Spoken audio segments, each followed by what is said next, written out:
Hello viewer, I'm Father Lokk. Please subscribe and enjoy the programs.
Charlotte Evans tugged at her white veil, giggling. She was a blushing bride, at least for tonight. Her boyfriend Jesse stood beside her, handsome in a rented tuxedo. They were the perfect Halloween couple. Music pulsed through the crowded house. The air was thick with the smell of cheap beer and fake fog. Charlotte took another sip of her drink, the plastic cup bending in her hand. Jesse had spiked their punch with something stronger. Now everything seemed fuzzy and bright. They laughed, their voices drowned out by the music. They danced, their bodies swaying closer as the night went on. Everything was perfect. It was a night to remember. A lanky figure materialized from the throng of dancers. It was Mark, their friend from college, with a mischievous glint in his eye. "Hey, lovebirds!" he shouted over the music. "Ready for something more exciting?"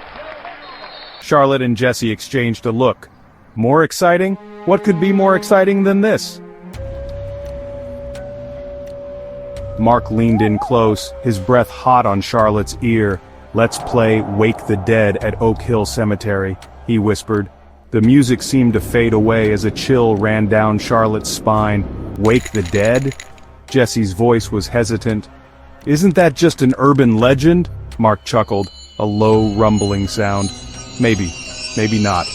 Legend says you dance on graves to wake the spirits. Friendly ones dance with you. The others, they chase you away. And bring tragedy. Charlotte felt a knot of unease forming in her stomach. "That sounds dangerous," she said, her voice barely above a whisper. But the alcohol had dulled their fear. The thrill of the unknown, the promise of a real scare, was too tempting to resist. Soon they were piled into Mark's car, speeding towards the darkness that awaited them at Oak Hill Cemetery. The iron gates of Oak Hill Cemetery groaned open, welcoming them into a world of shadows and silence. The party's music faded into the distance. Only the rustle of leaves and their own nervous breaths filled the air. A full moon hung low in the sky, casting long distorted shadows from the crooked headstones. Mark led them deeper into the cemetery. He stopped at a clearing where the oldest graves lay shrouded in an unnatural stillness. The air grew heavy, charged with an unseen energy. Charlotte shivered, pulling her flimsy veil closer around her. "Choose your grave," Mark said, his voice barely a whisper, "and start dancing. The spirits are listening." Jesse, emboldened by bravado and liquid courage, strode towards the largest headstone. He started to dance, his movements clumsy and disrespectful. Charlotte watched in horror. This was wrong. She could feel it in her bones. Section 4. Fleeing the grave's fury. The ground began to tremble. A low groan echoed through the cemetery, seeming to rise from the very depths of the earth. The headstone Jesse had been dancing on cracked down the middle.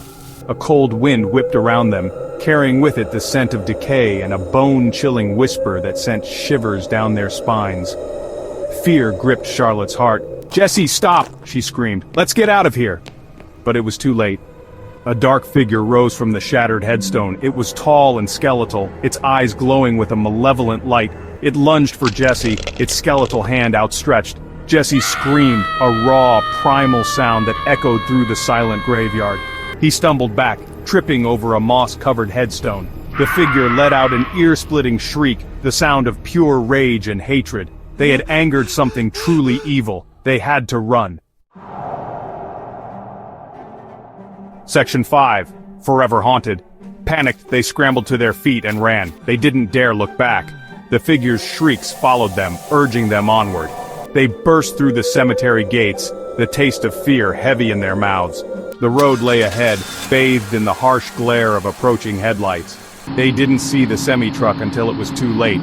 The screech of brakes, the blinding headlights, the bone-jarring impact. Then darkness swallowed them whole. Now, every Halloween, Charlotte's ghost roams Oak Hill Cemetery. She can be seen by the roadside, her white dress glowing in the moonlight, her hand outstretched, beckoning. She is searching for Jessie, forever lost in the world of the dead. Don't be fooled by her innocent facade. Don't stop for her pleas. She only wants to drag you down with her, into the cold embrace of the grave. For Charlotte's sorrow is eternal, a never-ending loop of grief and despair, replaying her final moments every Halloween night. Thanks for tuning in for this eerie tale from Father Lokk's Horror House. Please subscribe and hit the like button for the next creepy tale. Be safe out there, and in the words of Father Lokk, always remember and always know that he love y'all. Bye, family.